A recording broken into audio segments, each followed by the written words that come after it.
जो इस वक्त न्यूयॉर्क में मौजूद है, इस डेलीगेशन में रवानी खान भी मौजूद हैं, खुर्रम दस्तगीर खान मौजूद हैं, शहीर रहमान मौजूद हैं, ख़ुद मुसद्दिक मलिक, फैसल सब्ज़वारी, बिशरा अंजुम भट्ट, जलील अब्बास जिलानी और तहमीना जंजुआ। जब हम ये प्रोग्राम आपके लिए कर रहे हैं तो उस वक्त ये एक मीटिंग के अंदर मौजूद है और हमने रब्ता करने की कोशिश की, तो इस वक्त के लिए वो मौजूद नहीं थे बात करने के लिए, लेकिन उन्होंने हमें बता दिया कि जो मीटिंग्स के अंदर बातचीत करनी है उसके 4 नुकात क्या हैं, वो मैं आपके सामने रख देता हूँ। कुछ बिलावल भुट्टो ज़रदारी साहब ने भी उसके ऊपर बात की।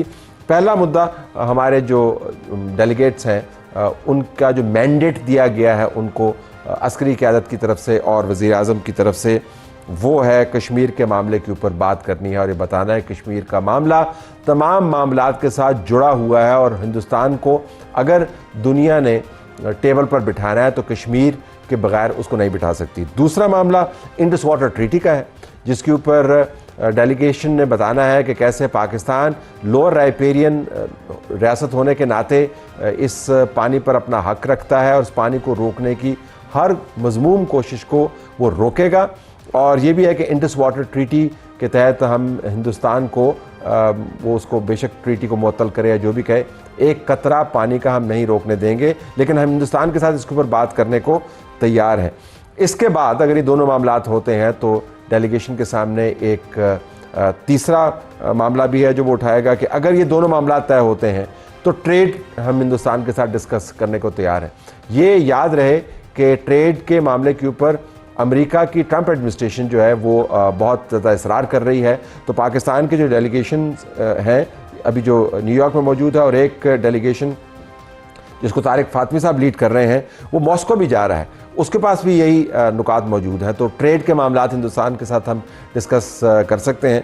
और चौथा मामला है दहशतगर्दी का। अगर हिंदुस्तान दहशतगर्दी के मामले को भी उठाना चाहता है तो पाकिस्तान का मौक़िफ़ उसके ऊपर वाज़ेह है कि दहशतगर्दी कहाँ पर हो रही है, कौन करवा रहा है, इसके ऊपर भी हम डिस्कशन करेंगे। जब हमने डेलीगेशन के मेंबरान से ये पूछा कि अगर उनसे ये पूछा गया इन मीटिंग्स के अंदर, जिसके अंदर अक़वाम मुत्तहिदा के सेक्रेटरी जनरल के साथ भी एक मीटिंग मौजूद है, जो सिक्योरिटी काउंसिल के 5 मेंबरान हैं उनके एम्बेसडर्स के साथ भी मीटिंग मौजूद है, थिंक टैंक्स के साथ मीटिंग मौजूद है, अमेरिका ट्रंप एडमिनिस्ट्रेशन के जो अहलकार हैं रोबियो समेत उनके साथ भी मीटिंग्स हैं। तो अगर उन मीटिंग्स के अंदर किसी ने कहा कि हिंदुस्तान के साथ आप ट्रेड कर लें और कश्मीर का मामला बाद में उठा लें, तो उसके ऊपर आपका क्या टॉकिंग पॉइंट है, तो हमें बताया गया कि टॉकिंग पॉइंट बड़ा वाज़ेह है कि हम कश्मीर के मामले को और इंडस वाटर ट्रीटी के मामले को तय किए बगैर ट्रेड की बात नहीं करेंगे। 3-4 और भी नुकात हमें बताए गए जो इस डेलीगेशन ने टेकअप करने हैं। एक तो ये कि मुसलमानों को किस तरीके से कॉर्नर किया जा रहा है हिंदुस्तान के अंदर इस नाम नहाद ऑपरेशन सिंदूर के नाम पर, ये भी वो टेकअप करेंगे। ये भी अमेरिका के अंदर बावर करवाएंगे कि कैसे हिंदुस्तान के नुमाइंदगान मुसलसल ट्रंप एडमिनिस्ट्रेशन के लिए शर्मिंदगी का बायस बन रहे हैं, ये कहते हुए कि सीज़ फायर में ट्रंप एडमिनिस्ट्रेशन का कोई हाथ या रोल नहीं है। ये भी बताया जा रहा है कि ट्रंप एडमिनिस्ट्रेशन जब ये इसरार करती है कि न्यूक्लियर वॉर से दोनों मुल्कों को दूर रहना चाहिए, तो मोदी की तरफ से जो बयानात आ रहे हैं उसके अंदर भी ट्रंप एडमिनिस्ट्रेशन का तमस्खर उड़ाया जाता है कि हम तो जंग की बात करेंगे, हम दोबारा से ही ये काम करेंगे, कभी नेवी के ज़रिए करेंगे, कभी एयरफोर्स के ज़रिए करेंगे। तो ये चीज़ें भी बाबर करवाई जाएंगी। ये भी बताया जाएगा, हमें बताया गया कि पहलगाम के वाक़े के ऊपर अभी तक 0 प्रोग्रेस हुई है और पाकिस्तान की तरफ से हर जगह पर यह नुक्ता उठाया जाएगा कि ये जो 0 प्रोग्रेस है, इससे आपको पता चलता है कि इसमें या तो हिंदुस्तान का अपना हाथ मौजूद है या अंदर खाने के उनके मामलात ऐसे हैं या उन्होंने कुछ और 2 नंबरी की हुई है। लेकिन पाकिस्तान के साथ जंग के दहाने पर आने के बावजूद पहलगाम के ऊपर किसी किस्म की कोई पेशरफ नहीं हुई। तो ये 10 या 12 नुकात हैं जो इस ग्रुप के नुमाइंदगान ने उठाने हैं, जिनके मेंबरान से हम बात प्रोग्राम के दौरान नहीं कर पाए, लेकिन प्रोग्राम से पहले उनमें से 3 से हमारी बात हुई और उन्होंने बताया कि हम ये 10 नुकात लेकर तमाम मीटिंग्स के अंदर जाएंगे। आइए अब हम आपको कराची लिए चलते हैं, जहाँ पर असलम खान ब्यूरो चीफ समा न्यूज़ हमारे साथ मौजूद हैं। और मामला वही है कि सलमान फारूकी जो ताकत के घमंड में अपने गार्ड्स के बंदूकों के ज़ेर साया एक शख्स को मार लगा रहा था, सड़क के ऊपर और दंदनाता फिर रहा था। फिर उसकी बहन मिन्नत तरला कर रही थी, हाथ जोड़ रही थी, वो उस पर तवज्जो नहीं दे रहा था। उसको खूब ठुकाई करने के बाद जवान को उसने उसको चलता करने की कोशिश की। गलती उसकी क्या थी कि उसकी गाड़ी के साथ उसकी मोटरसाइकिल लग गई थी।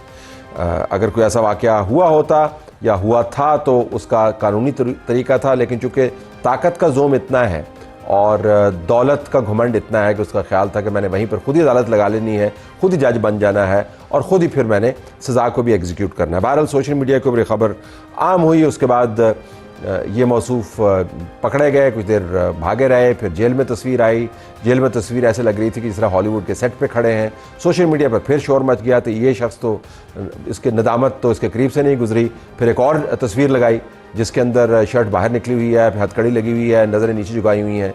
तो मुझे लगता है कि सोशल मीडिया ही इस केस को ड्राइव कर रहा है। असलम साहब बहुत शुक्रिया। एक तो ये बताइएगा आप कहाँ पर खड़े हैं और ये कौन सी जगह है?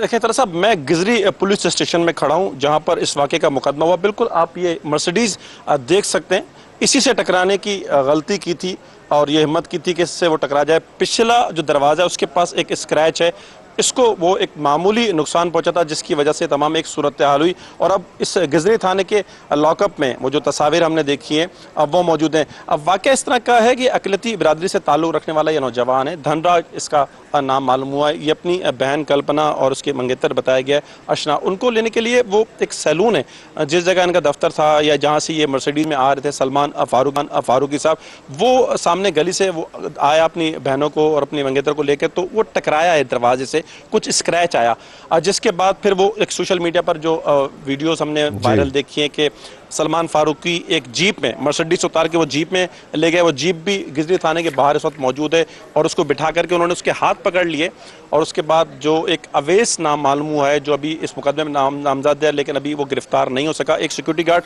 और ड्राइवर को गिरफ्तार किया है सलमान फारूकी समेत। तो उसने थप्पड़ मारे हैं और उसके बाद वो जो फुटेजेस सामने आई हैं जिसमें उसकी बहन, उसकी जो कज़न है, वो जिस तरह हाथ जोड़ के माफिया मांग रहे हैं और उनसे एक वास्ता दे रहे हैं कि आप छोड़ दें, बहुत ही बिल्कुल दिल को दहला देने वाले वो सीन है, बिलखुसूस जब उसकी माफ कर दें वो सड़क पर, छोटा भाई है, और फिर जब वो जा रही है उस भाई को पकड़ के साथ जा रही है।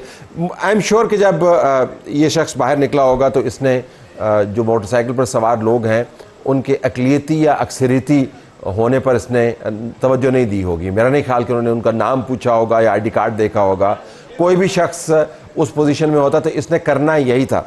अब उस वक्त जी गो अहेड बताइए। यही था और उस वक्त तो पता भी नहीं ताला साहब देखें, लेकिन इस वक्त देखें लोग खड़े हुए सोशल मीडिया पर लोग, अच्छा लेकिन इसमें एक थोड़ा सा अफसोसनाक पहलू है कि अगर लोग सब मिलकर एक आवाज़ उठाते तो शायद ये मामला उस वक्त तक इस नहज तक नहीं पहुंचता। लेकिन चले ये सूरत हाल रही कि लोगों ने वीडियोस बनाई, उस वीडियो को वायरल किया और उसके बाद इस केस को जिस तरह सोशल मीडिया ने किया। असल वैसे मेरा जो तजुर्बा है मेरे ख्याल में ये दुआ नहीं करनी चाहिए कि लोग इकट्ठा होकर खुद से इंसाफ करने लग जाएं।